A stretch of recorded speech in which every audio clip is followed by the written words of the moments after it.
The morning sun cast long shadows across the military training ground as Chief Petty Officer Marcus Reed watched a black SUV pull through the gates. He had seen many recruits arrive over his 20-year career with the Navy SEALs, but something about today felt different. The vehicle stopped near the weapons facility, and out stepped a woman who looked nothing like the typical military personnel he was used to seeing. She was petite, maybe 5 feet 4 inches tall, with dark hair pulled back in a simple ponytail.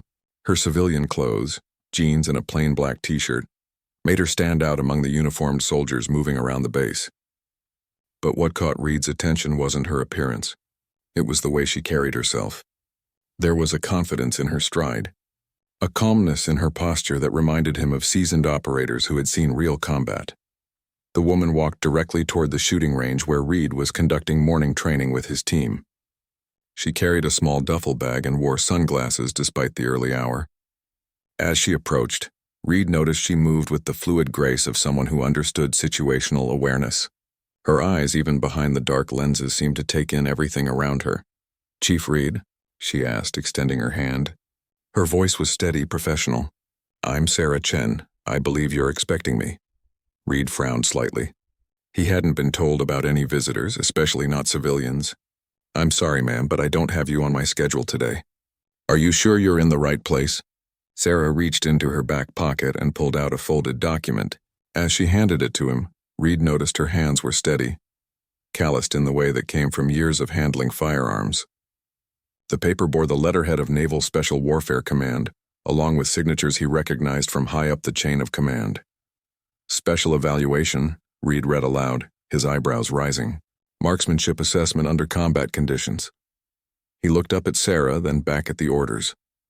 "It says here you're a civilian contractor, but it doesn't specify what kind of evaluation you need." Sarah adjusted her sunglasses. "I understand your confusion, Chief. I was told you'd be briefed separately, but apparently that communication didn't happen. I'm here to demonstrate certain skills that might be useful to your teams in the field." Reed had been in the military long enough to know that when orders came down with this level of classification, it was best not to ask too many questions. Still, his protective instincts kicked in. His range was active, his men were training with live ammunition, and now he had a civilian woman who wanted to join them. "Ma'am, with all due respect, this is a live-fire exercise with some of the most advanced weapon systems in our inventory. My men are training for deployment. I can't just let a civilian walk onto my range without knowing exactly what we're dealing with." Sarah nodded, understanding his position. "I appreciate your caution, Chief. That's exactly the kind of thinking that keeps people alive in the field." She paused, seeming to consider her words carefully. "What if I told you I've been doing this kind of work for longer than some of your men have been alive?" Before Reed could respond, the sound of gunfire erupted from the range behind them. His team was working through precision shooting drills, and the familiar crack of rifle fire filled the air. Sarah didn't flinch at the sound, didn't even turn her head toward the noise. Most civilians would have at least startled, but she remained completely calm. "Look," Reed said, making a decision. "I'll let you observe today's training. You can see what we do, get a feel for how we operate, but I'm not putting you on the firing line until I know more about your background and capabilities." Sarah smiled for the first time since arriving. "That's fair, Chief, but I think you'll find that observation works both ways. You'll be watching me, but I'll also be watching your team. Sometimes an outside perspective can reveal things that aren't obvious from the inside." As they walked toward the range, Reed found himself curious about this mysterious woman. Her confidence wasn't arrogant or boastful. It was the quiet assurance of someone who had proven themselves under pressure. He had seen that same quality in his best snipers, the ones who could remain calm when lives depended on their accuracy. The training range stretched out before them, with targets set at various distances. Reed's team was working with standard-issue M4 rifles, practicing the fundamentals of marksmanship that formed the foundation of all their advanced skills. Sarah watched silently, her trained eye taking in details that most observers would miss. She noticed how each shooter approached their position, how they controlled their breathing, the smoothness of their trigger pulls. Reed watched her watching them, intrigued by the intensity of her focus. It was clear she wasn't just casually observing. She was analyzing, evaluating, learning. "Your men are good," she said quietly, not taking her eyes off the shooters. "Solid fundamentals, good discipline. The tall one on the left has a slight tendency to anticipate recoil, but overall this is impressive work. Reed was surprised by her observation. She was right about Petty Officer Johnson's anticipation issue. It was something Reed had been working with him on for weeks. "You have a good eye," he admitted. "It comes with practice," Sarah replied. "And speaking of practice, Chief, when do you think your men might be ready to see what a Barrett 50 caliber can do at extreme range?" The question caught Reed off guard. The Barrett 50 caliber rifle was one of the most powerful sniper weapons in their arsenal, capable of engaging targets at distances that pushed the limits of human skill and equipment. It wasn't something they brought out for routine training, and it certainly wasn't something most civilians would even know about, let alone ask to see. "The Barrett?" Reed repeated, studying Sarah's face. "That's not exactly standard equipment for basic marksmanship training. Why would you be interested in long-range precision shooting?" Sarah finally turned to look at him directly, removing her sunglasses for the first time. Her eyes were dark, intelligent, and held a depth that spoke of experiences most people would never have. "Because, Chief Reed, sometimes the difference between mission success and mission failure comes down to being able to reach out and touch someone at a distance they never thought possible." Reed felt a chill run down his spine. This wasn't just casual interest she was showing. This was the voice of someone who had made those kinds of shots before, someone who understood the weight of what she was suggesting. As he looked into her eyes, he began to realize that Sarah Chen might be far more than the civilian contractor her paperwork suggested. Over the next hour, Sarah continued to observe the SEAL team's training with an intensity that made Reed increasingly curious about her background. She moved around the range like someone who belonged there, never getting in the way, always positioning herself where she could see clearly without interfering with the shooters. Her comments were sparse but consistently accurate, identifying small technical issues that even Reed's experienced eye sometimes missed. When the team took a break for equipment maintenance, Reed decided to test the waters.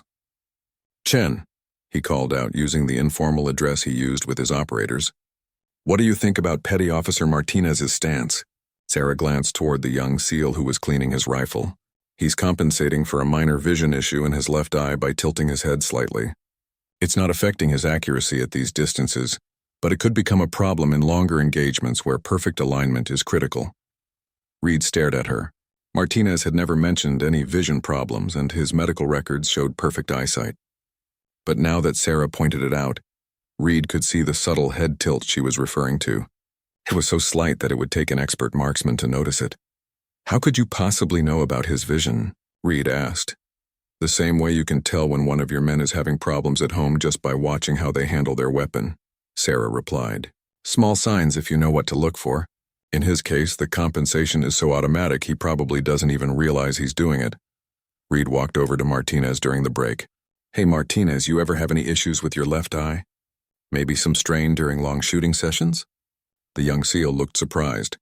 "Actually, yeah, Chief. Sometimes I get a little blurriness after extended range time. I figured it was just fatigue." "How did you know?" Reed glanced back at Sarah, who was pretending to examine one of the rifles while obviously listening to their conversation. There was more to this woman than anyone was telling him, and his curiosity was rapidly turning into genuine interest. When training resumed, Reed made a decision that surprised even himself. "Chen, you want to try a few rounds? See how our equipment feels compared to whatever you're used to?" Sarah looked at him for a long moment, as if weighing something in her mind. "Are you sure, Chief?" "Once I start shooting, there's no going back to just observing." There was something ominous about the way she said it, but Reed's pride as an instructor kicked in. He had trained some of the best marksmen in the world, and he was confident in his ability to assess any shooter's capabilities. "I think we can handle whatever you've got to show us."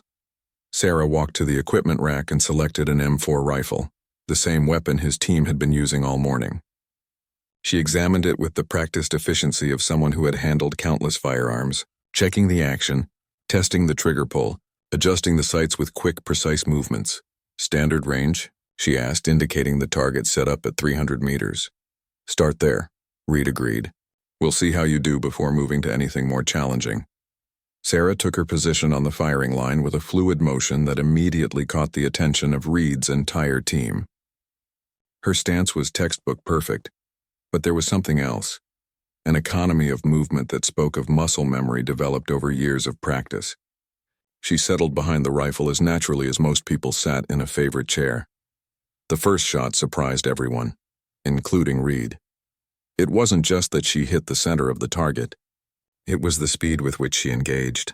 From the moment she shouldered the rifle to the sound of the shot was maybe 2 seconds, far faster than even his best operators typically managed while maintaining accuracy. "Lucky shot," muttered Petty Officer Williams, one of Reed's more cocky shooters. Sarah either didn't hear the comment or chose to ignore it. She fired 9 more rounds in rapid succession, each shot coming with the same lightning-fast precision as the first. When she finally lowered the rifle and stepped back, Reed grabbed his binoculars to examine the target. All 10 shots had hit within a circle smaller than a silver dollar. At 300 meters, with a rifle she had never fired before, using iron sights instead of optics, Sarah had just demonstrated marksmanship that surpassed most of his team's best efforts. "Jesus," Williams whispered, his cocky attitude evaporating. "Who is this lady?" Reed was asking himself the same question. What he had just witnessed wasn't beginner's luck or even advanced training. This was the kind of shooting that came from real-world application under pressure, the kind of precision that was earned through life-and-death situations where missing wasn't an option. "Not bad," Reed said, trying to keep his voice casual despite his amazement. "You've obviously had some training. Military background?" Sarah was already checking the rifle, clearing the chamber and ensuring it was safe before returning it to the rack. "Something like that," she replied. "Chief, I appreciate the chance to observe your team's training, but I think we both know why I'm really here." Reed felt the weight of her gaze. The morning's casual evaluation was clearly over, and whatever came next was going to be significantly more serious. "The Barrett," he said. "The Barrett," she confirmed, "and not at your standard distances. I need to show you what's possible when the parameters change. When the mission requires reaching out further than most people think is feasible." Reed looked around at his team, all of whom were now openly staring at Sarah with a mixture of respect and curiosity. These were elite operators, men who had seen action around the world, and they recognized exceptional skill when they saw it. Sarah's demonstration with the M4 had earned their attention in a way that no amount of paperwork or credentials could have achieved. "How far are we talking?" Reed asked, though part of him wasn't sure he wanted to know the answer. Sarah walked to the edge of the range and looked out across the terrain beyond their normal training area. In the distance, the land stretched out in rolling hills and scattered vegetation, empty space that extended far beyond their usual target zones. "See that water tower on the horizon?" she asked, pointing to a distant structure that was barely visible even with the naked eye. Reed squinted, using his hand to shade his eyes. The water tower was a tiny speck in the distance. So far away it looked more like a mirage than a solid object. "You've got to be kidding me. That's got to be over 2 miles away." 3,247 meters, Sarah said with the precision of someone who had already calculated the distance. "And no, Chief, I'm not kidding. That's where I need to show you what the Barrett can really do in the right hands." Reed felt his world shift slightly. What Sarah was suggesting wasn't just challenging. It was pushing into the realm of shots that were considered nearly impossible, even by the standards of elite military snipers. The longest confirmed sniper kill in military history was just over 3,500 meters, achieved under ideal conditions by some of the best marksmen in the world. "That's..." Reed started, then stopped. He was about to say it was impossible, but something in Sarah's eyes told him she had already made that shot before. "That's an extremely difficult engagement." "Yes," Sarah agreed simply, "it is. But difficult and impossible are 2 different things, Chief. And sometimes, when lives are on the line, difficult is all you've got to work with." Reed made the call to his commanding officer, seeking permission to access the Barrett 50 caliber rifle from the secure armory. The conversation was brief but intense, with questions about Sarah's clearance level and the nature of her evaluation. When Reed hung up, his expression was troubled. "We're cleared for the Barrett," he told Sarah. "But I had to promise my CO that whatever happens out here today stays between us until the official report is filed. Apparently your evaluation has some very interested parties at high levels." Sarah nodded as if she had expected this response. "Understood, Chief. Some capabilities are better demonstrated than explained." The Barrett M82A1 was a beast of a rifle, weighing nearly 30 pounds and stretching almost 5 feet in length. when Reed's team brought it out from the armory. Even his experienced operators handled it with the respect reserved for truly dangerous weapons. The 50 caliber rounds were massive, each one capable of stopping vehicles or penetrating heavy barriers at extraordinary distances. Sarah examined the rifle with the same methodical approach she had used with the M4, but Reed could see a different level of familiarity in her movements. She adjusted the scope with practiced efficiency, checking the mounting system and testing the bolt action. Her hands moved over the weapon like a surgeon preparing instruments for a complex operation. "This is a beautiful rifle," she said, running her fingers along the barrel. "Well maintained, properly zeroed. Your armorer knows his business." Reed watched her preparations with growing fascination. Most shooters, even experienced ones, showed some nervousness when handling the Barrett for the first time. Its size and power were intimidating, and the recoil was legendary among marksmen. But Sarah treated it like an old friend, comfortable and confident in every movement. "You've used one of these before," Reed observed. "Once or twice," Sarah replied, not elaborating. She was studying the distant water tower through the rifle's powerful scope, making mental calculations that Reed could see playing out behind her eyes.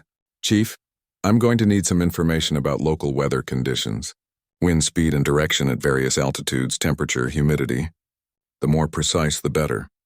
Reed sent Petty Officer Johnson to get readings from the base weather station while Sarah continued her preparations. She pulled a small notebook from her duffel bag and began making notations, calculating variables that Reed recognized as the complex mathematics of long-range ballistics. "At this distance," Sarah explained as she worked, "everything matters. A 5-degree change in temperature can throw off the shot by several inches. A slight wind shift that you can't even feel at ground level can push the bullet completely off target. The curvature of the earth becomes a factor." Johnson returned with the weather data, and Sarah incorporated the numbers into her calculations. Reed watched over her shoulder, impressed by the sophistication of her mathematical approach. This wasn't guesswork or instinct. This was precise science applied to an art form that few people truly mastered. "Bullet drop at this range is going to be approximately 92 feet, Sarah announced to the assembled team.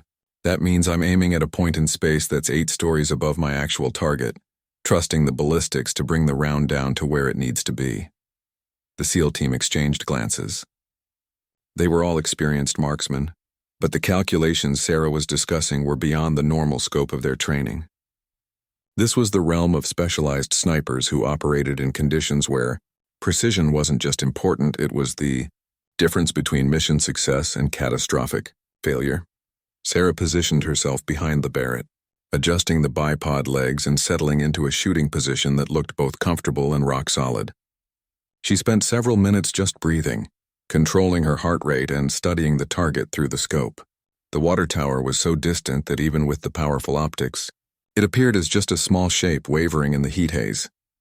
"Chief," Sarah said without looking away from the scope, "I need to tell you something before I take this shot.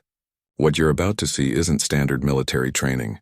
This is a capability that exists in the shadows, used by people who operate outside normal command structures. After I pull this trigger, you're going to have questions that I might not be able to answer completely."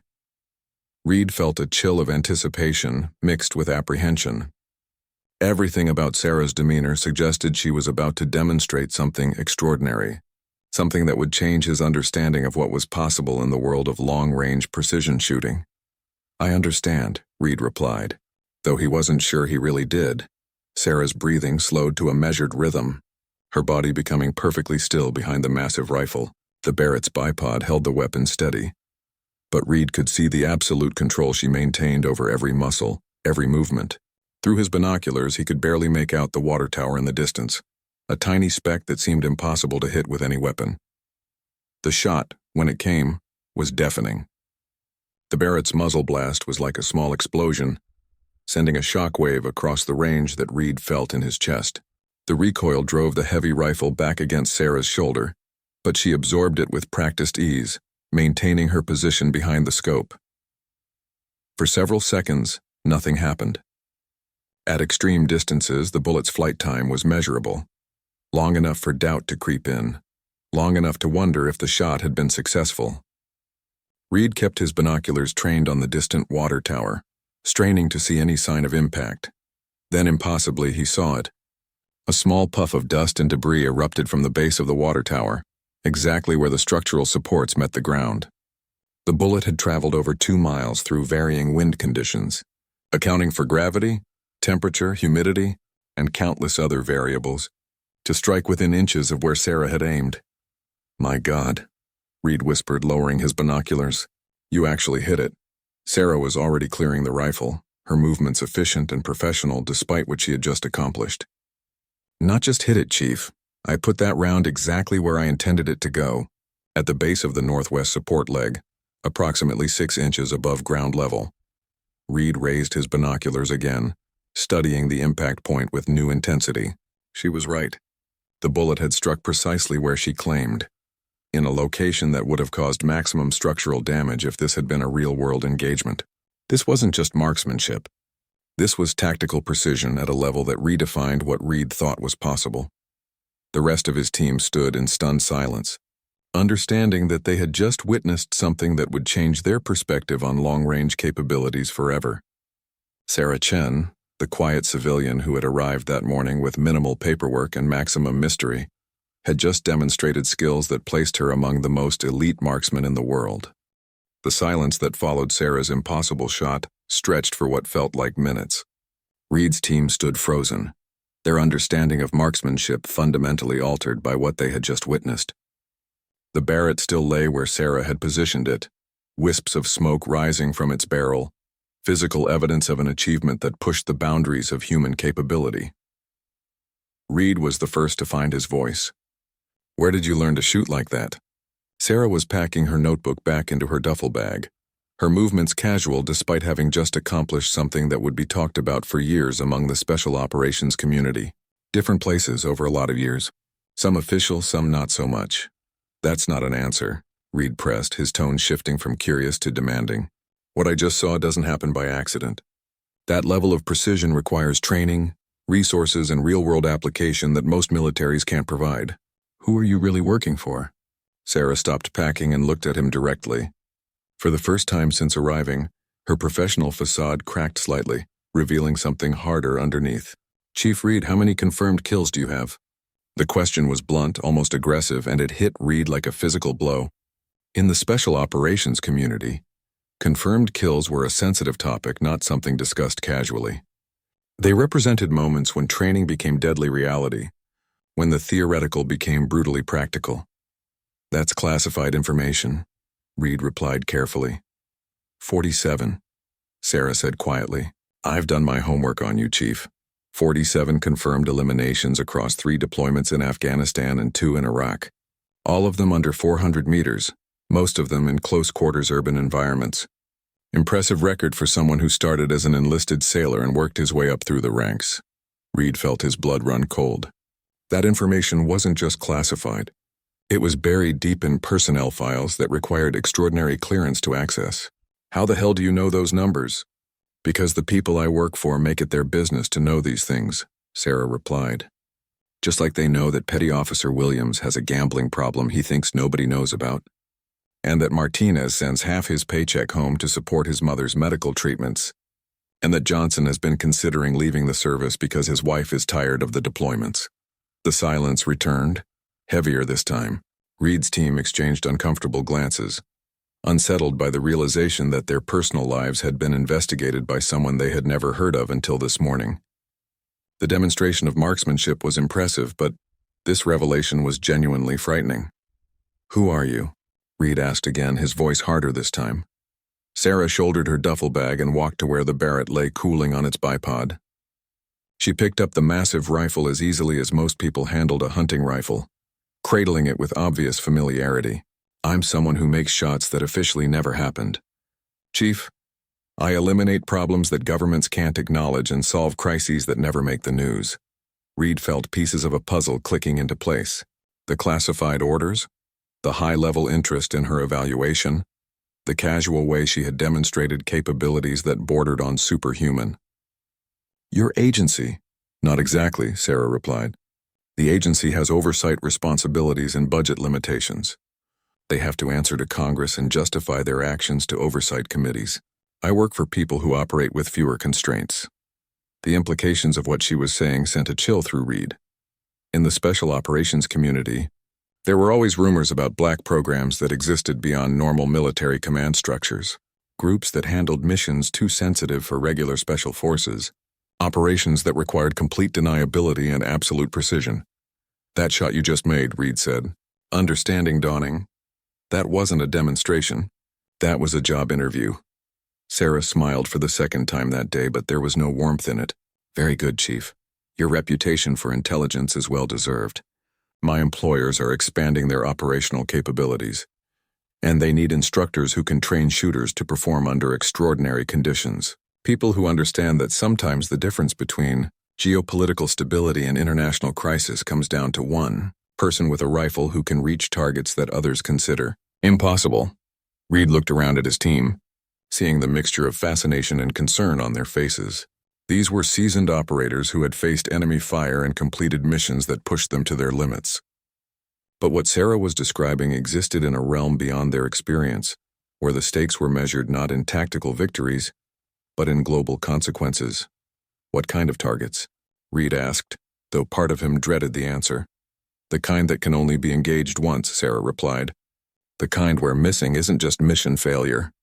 It's the difference between peace and war, between stability and chaos, the kind where the shooter has to be absolutely certain of success because there won't be a second chance." She paused, studying Reed's face carefully. "The kind where a 3,000-meter shot might be considered close range." Reed felt his worldview shifting again. He had spent his entire career believing he understood the limits of what was possible in military operations.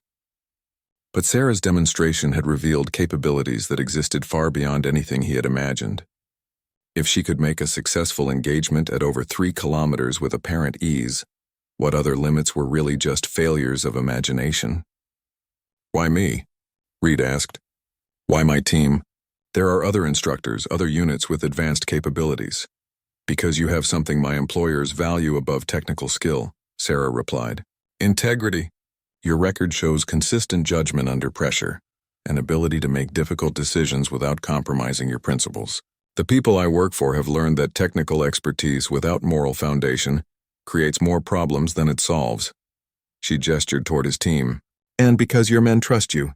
"Trust is currency in this business, Chief.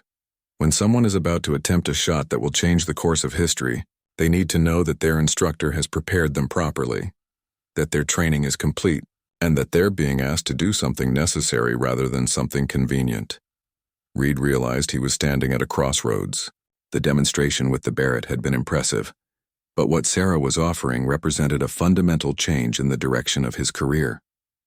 The skills she was describing would take his team into a world where their actions would have consequences far beyond any battlefield they had experienced. "What happens if I say no?" Reed asked. Sarah's expression didn't change, but something shifted in her posture. "Then you continue training excellent operators for conventional special operations missions. Your current work is valuable and necessary, Chief. This isn't about replacing what you do. It's about expanding what's possible." Reed looked out toward the distant water tower, still hardly believing what he had witnessed.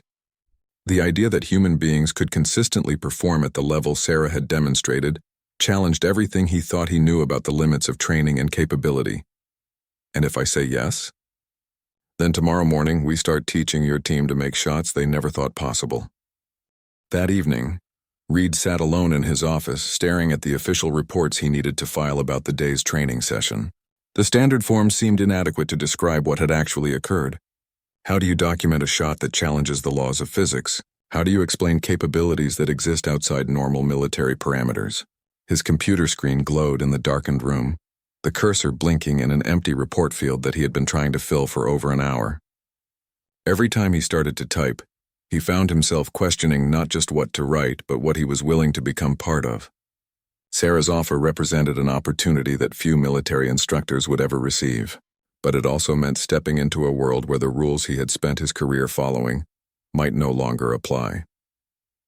A soft knock on his door interrupted his thoughts. "Come in," he called, expecting to see one of his team members with a question about equipment or tomorrow's training schedule. Instead, Sarah entered, carrying 2 cups of coffee from the base commissary. She had changed from her civilian clothes into military fatigues, but somehow they looked different on her than they did on regular personnel. The uniform seemed like a costume rather than a natural part of her identity. "Thought you might need this," she said, placing one of the cups on his desk. "Filing reports about unconventional training can be challenging." Reed accepted the coffee gratefully, noting that she had somehow known exactly how he preferred it. Black, no sugar. Another small demonstration of the thoroughness with which she had researched his background. "How many people know about what happened today?" "The right people," Sarah replied, settling into the chair across from his desk. "Your commanding officer received a brief summary. Nothing detailed. Just confirmation that the evaluation was successful and that you've been offered an opportunity for advanced training development." Reed studied her face in the dim light from his computer screen. Even in the casual setting of his office, Sarah maintained the alertness of someone who was always aware of her surroundings, always ready for unexpected developments. "This advanced training development, what does it actually involve?" "Initially, it means spending 6 months at a facility that officially doesn't exist, learning techniques that officially aren't possible," Sarah explained.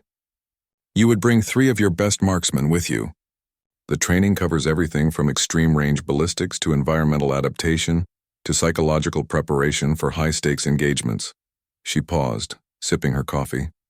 "After that, you would return here with capabilities that would make your current training programs look like basic marksmanship instruction.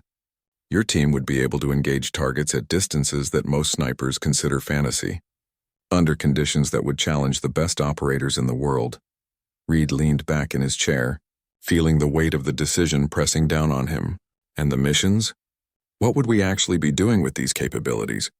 "Prevention," Sarah said simply. "Most of the work involves eliminating threats before they can develop into larger problems. A terrorist leader planning an attack that would kill thousands, a rogue scientist selling weapons technology to hostile nations, a dictator whose death would prevent a civil war that could destabilize an entire region." The casual way she described such operations made Reed's stomach turn slightly. These weren't battlefield engagements with clear enemies and defined objectives. These were targeted eliminations based on intelligence assessments and political calculations that he would have no part in making. "How do you know you're eliminating the right people?" Reed asked. Sarah met his gaze directly. "Because the alternative is usually measured in body counts that make individual eliminations look insignificant. Every person I've targeted had the capability and intention to cause harm on a massive scale. The mathematics are usually quite clear." Reed thought about his current team, wondering how they would respond to the moral complexity of what Sarah was describing. Williams, Martinez, Johnson. They were good operators who had signed up to serve their country and protect its interests. But they had done so within a military structure that provided clear chains of command and defined rules of engagement. "What about oversight?" Reed asked. "Who decides which targets are legitimate?" "People who have access to information that governments can't officially acknowledge," Sarah replied. "Intelligence that comes from sources and methods that can't be revealed in congressional hearings or international tribunals.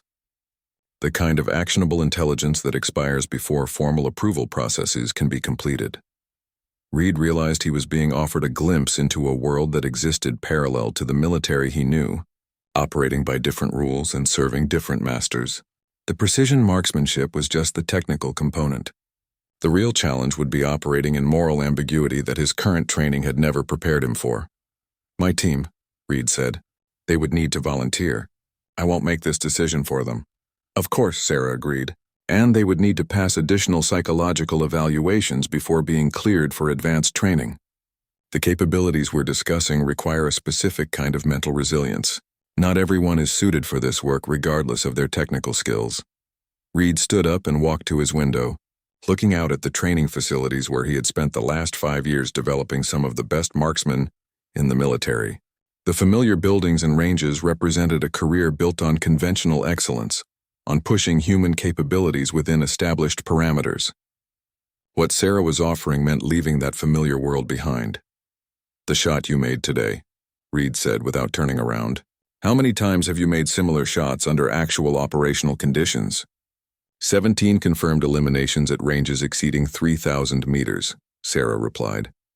Each one prevented something that would have cost significantly more lives than the single target represented. Reed turned to face her. Do you ever question whether you're making the right choices? Sarah was quiet for a long moment, and for the first time since meeting her, Reed saw something vulnerable in her expression. Every day, Chief. But I've learned that in this business, the cost of inaction is usually higher than the cost of action. When you have the capability to prevent catastrophe with a single precisely placed shot, choosing not to act becomes its own kind of moral decision. Reed returned to his desk and sat down, his decision crystallizing as he looked at the blank report form on his computer screen. He had spent his entire career preparing for situations where split-second decisions could mean the difference between life and death. This was just another version of the same choice, scaled up to global consequences. "When do we start?" Reed asked. Sarah smiled, and this time there was genuine warmth in her expression. "Tomorrow we begin with psychological evaluations for your team. By the end of the week we'll know who's ready to learn what's really possible when human capability meets absolute necessity." Reed saved his report file and closed his computer. Some decisions couldn't be documented in official forms, couldn't be explained through proper channels. Some choices had to be made on faith that the people asking you to make them understood consequences that you couldn't fully comprehend.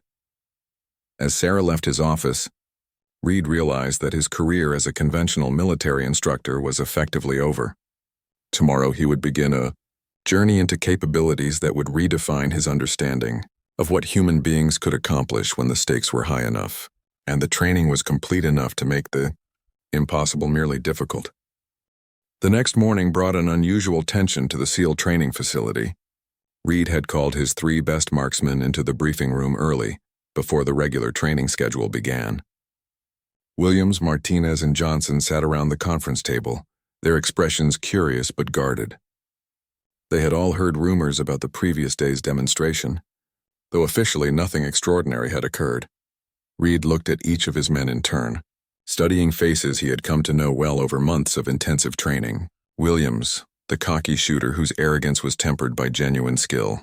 Martinez, the quiet professional whose personal dedication had driven him to excel despite his vision issues. Johnson, the natural leader who kept the team focused and motivated during difficult exercises. "Gentlemen," Reed began, "what I'm about to discuss with you cannot leave this room, regardless of whether you choose to participate. What happened yesterday with our civilian contractor has led to an opportunity that will fundamentally change the direction of your careers if you accept it." Sarah entered the room as Reed was speaking, carrying a sealed folder and wearing the same military fatigues she had worn the previous evening. Her presence immediately sharpened the attention of all 3 operators, who had developed a healthy respect for her capabilities after witnessing her impossible shot. "Ma'am," Williams said, standing slightly as she entered.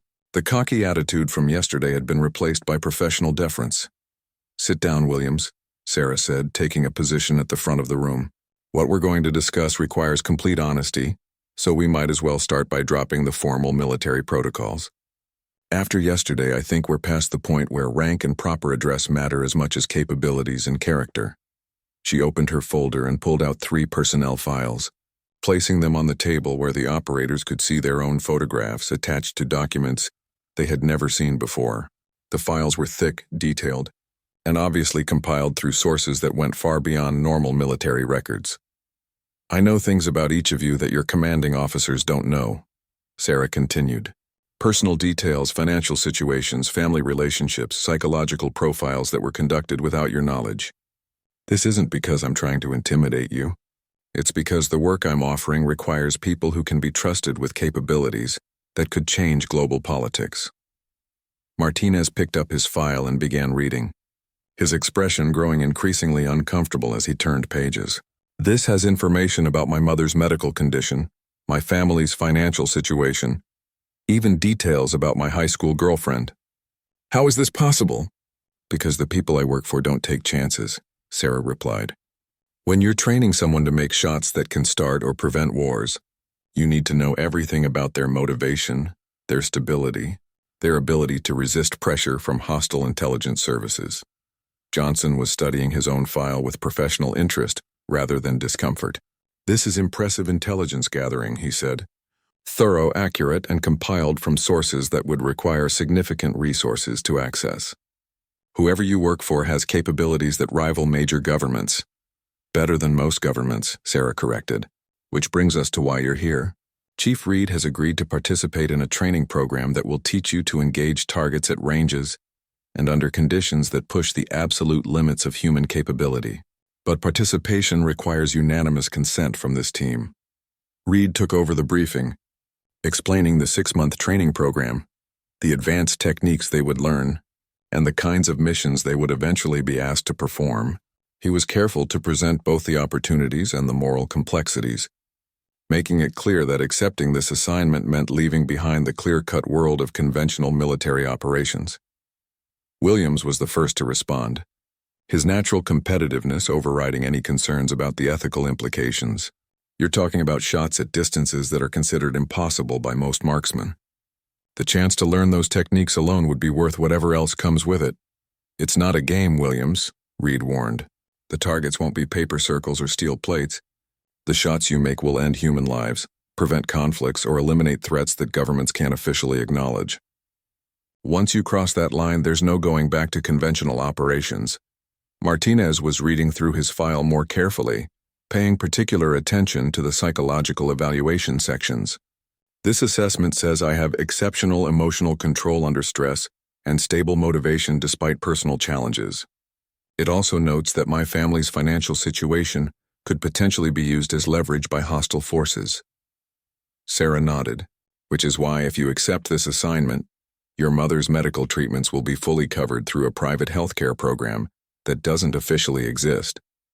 Your family will never again have to choose between medical care and financial stability. The offer hit Martinez like a physical blow.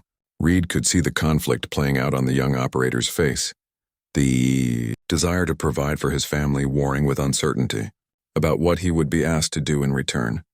Johnson approached the decision with characteristic analytical thinking. What happens to our current military careers? Do we resign from the Navy? Or is this some kind of special assignment that maintains our official status?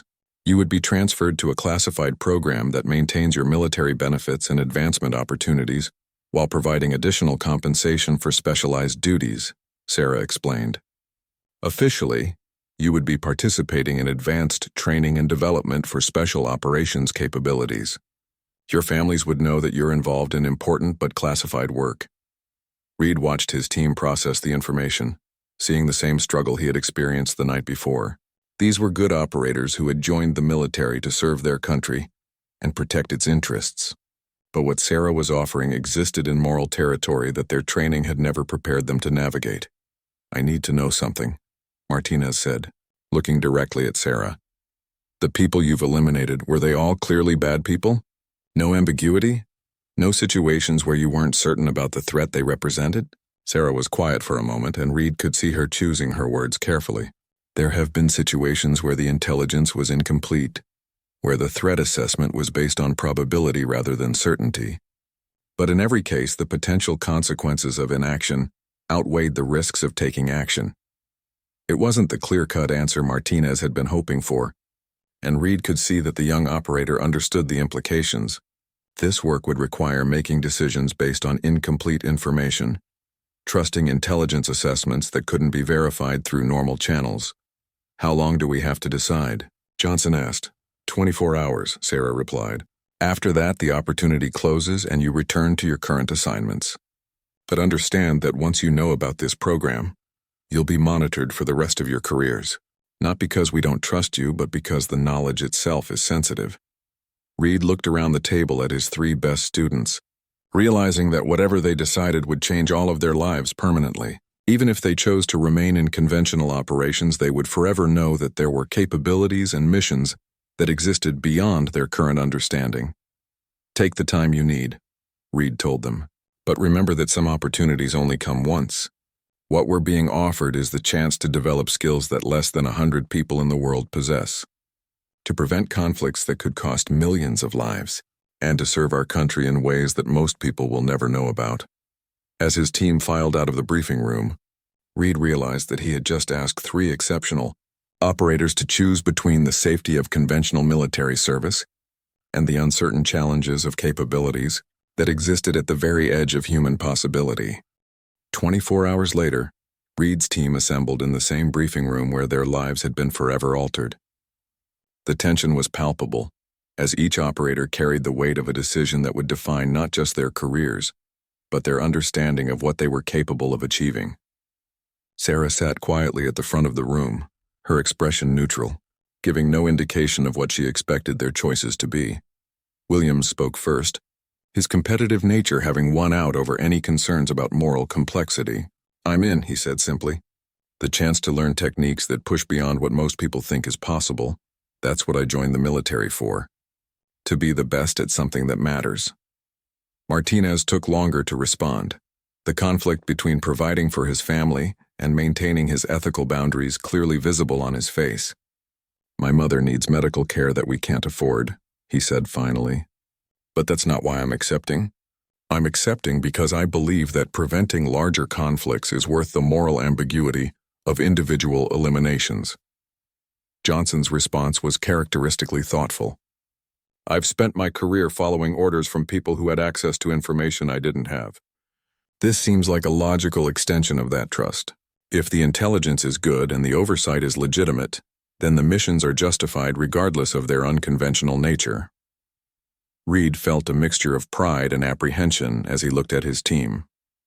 These were exceptional operators who had chosen to step beyond the comfortable boundaries of conventional military service into a realm where their actions would have consequences they might never fully understand. "Excellent," Sarah said, her professional facade cracking slightly to reveal genuine satisfaction. "You should know that your psychological evaluations predicted these choices with 90% accuracy. The people I work for don't extend opportunities to individuals who are likely to decline them." She stood and walked to a wall map that showed global hotspots and conflict zones marked in different colors. "Your training begins in 72 hours at a facility that will challenge everything you think you know about marksmanship, environmental adaptation, and mission planning. You'll learn to engage targets at ranges that most snipers consider impossible, under conditions that would defeat conventional training."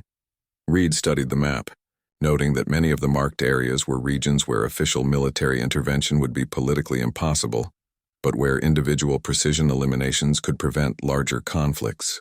"What's our first assignment likely to involve?" "Initially, you'll spend 3 months learning advanced ballistic calculation, environmental compensation, and psychological preparation for extreme stress engagements," Sarah explained. "After that, you'll begin training with weapon systems that aren't available to conventional military units, using ammunition that's specifically designed for ultra-long-range applications." She pointed to several locations on the map. "Your first operational assignments will likely involve eliminating terrorist leaders, whose deaths would prevent planned attacks, or removing rogue scientists who are selling weapons technology to hostile nations. Clean operations with clear strategic objectives and minimal collateral damage." Williams leaned forward, his interest obvious. "What kind of ranges are we talking about for operational engagements?" Sarah's expression became serious. "Your first confirmed elimination will probably be at approximately 4,000 meters. After you've demonstrated consistent success at that range, you'll begin training for engagements that push beyond 5,000 meters. At those distances, you're not just compensating for ballistics and environmental factors. You're dealing with the rotation of the Earth and atmospheric conditions that change during the bullet's flight time." The numbers she was discussing challenged everything.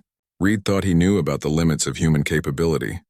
Even the shot Sarah had demonstrated at 3,147 meters had seemed impossible, but she was describing routine operational engagements at distances that were significantly greater. "How many people in the world can consistently make shots at those ranges?" Martinez asked. "Including myself, fewer than 20, Sarah replied. "After your training is complete, that number will increase to 24. You'll be part of a very exclusive community of individuals who possess capabilities that can change the course of international events with a single precisely placed shot." Johnson was studying the map more carefully, noting patterns in the marked locations. "These hotspots, they're all areas where conventional military intervention would be impossible for political reasons, but where individual precision eliminations could prevent larger conflicts." "Exactly," Sarah confirmed. "That's the fundamental principle behind this program. Sometimes the difference between regional stability and international crisis comes down to removing a single individual at exactly the right moment. Conventional military operations, can't provide that level of surgical precision without massive political complications. Reed realized that what they were being offered represented a completely different approach to national security, one that operated through capabilities rather than overwhelming force, through precision rather than broad military action. What happens if we miss? If an operational engagement fails? Sarah's expression became grim. Failure isn't just mission failure. It's often the difference between preventing a conflict and causing a larger one. The terrorist leader you fail to eliminate carries out an attack that kills thousands. The rogue scientist you can't reach sells technology that destabilizes an entire region. The stakes are always measured in consequences that extend far beyond the immediate target. The weight of that responsibility settled over the team like a physical presence. These wouldn't be conventional military engagements where failure could be compensated for through additional resources or alternative tactics. These would be singular moments where success or failure would be measured in global consequences. There's something else you need to understand, Sarah continued. The people you'll be eliminating aren't faceless enemies. You'll know their names, their backgrounds, their families. The intelligence files will include personal details that make them human rather than abstract targets. Learning to process that information while maintaining operational effectiveness is part of your psychological training. Reed looked around at his team, seeing the same realization dawning on all of their faces. They had just committed to developing capabilities that would place them among the most elite operators in the world. But those capabilities came with moral complexity that would challenge everything they thought they knew about military service. "When do we leave?" Reed asked. "Tomorrow morning," Sarah replied. "A private aircraft will transport you to the training facility, where you'll spend the next 6 months learning to do things that officially don't exist. When you return, you'll be capable of engaging targets under conditions that most marksmen would consider impossible." As the briefing concluded and his team prepared to leave for what might be their final night of conventional military service, Reed realized that Sarah's demonstration with the Barrett had been more than just marksmanship. It had been a doorway into a world where human capability met absolute necessity, where individual precision could prevent global catastrophe. The shot at 3,347 meters had been just the beginning. Tomorrow they would start learning to reach even further, to eliminate threats that existed beyond the range of conventional solutions, and to serve their country in ways that would never be officially acknowledged, but would potentially save millions of lives. Sarah's impossible shot had revealed possibilities that redefined the limits of human achievement. Now Reed and his team would learn to make the impossible merely difficult, one precisely placed shot at a time.